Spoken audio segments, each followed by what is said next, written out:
আসসালামু আলাইকুম। আজ দারুণ একটা রেসিপি নিয়ে আসলাম। এটা চট্টগ্রামের পছন্দের একটি খাবার, গরুর মাংসের কোয়াপ।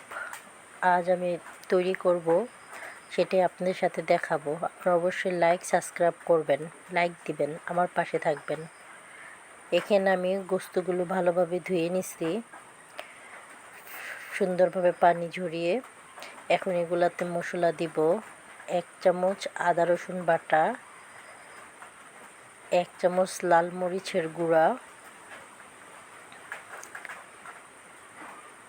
1 চামচ মানে 1 চামচের একটু কম গরম মশলা, কাঁচা জিরা বাটা, লবণ পরিমাণ মতো, সয়া সস 1 কাপ দিব।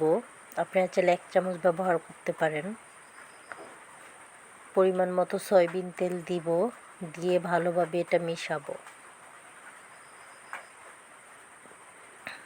এখানে আমি ভালোভাবে মিশিয়ে নিছি। এখন 1 চামচ জিরা গুঁড়া দিয়ে দিছি, এটা ভাজা জিরা গুঁড়া। এখন আমি এটা 20 মিনিটের জন্য রেস্টে রেখে দিব, ভালোভাবে ঢেকে। আমার 20 মিনিট হয়ে গেছে। এখন এটা রান্না করে নিব। এখানে আমি একটা ফ্রাই প্যান নিয়েছি এই গোস্তটা রান্না করার জন্য। এখানে কোনো পানি দেইনি বেশি, সামান্য যেটা গোস্তটা মাখানো হয়েছিল সেটা ধুয়ে সামান্য পরিমাণ পানি দিছি। এখন আমি ঢেকে দিব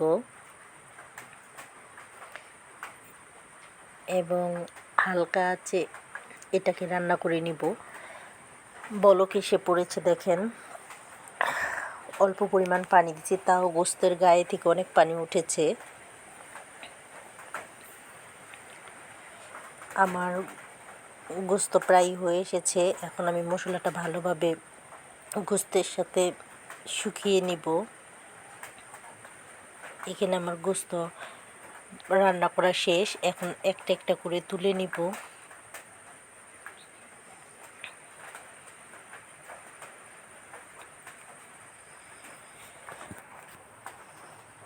আমি সুন্দরভাবে সবগুলো তুলে নিছি। এখন একটা ফ্রাই প্যান নিব। ফ্রাই প্যানে আমি গরুর তেল দিয়ে দিব। এগুলো আগে থেকে আমি গরুর তেল তুলে রেখেছিলাম।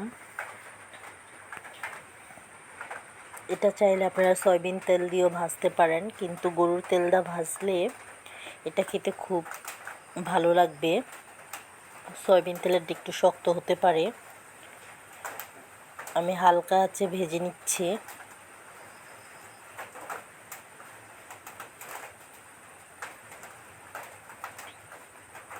আমার ভাজা প্রায় হয়ে এসেছে। দেখেন কি সুন্দর কালার হয়েছে। এরকমই কালারটা আসবে। আমার ভাজা শেষ। আমি একটা একটা করে তুলে নিছি গরুর গোস্তের কোয়াপ। আপনারা বাসায় এইভাবে বানিয়ে খেয়ে দেখবেন, খুবই ভালো লাগবে।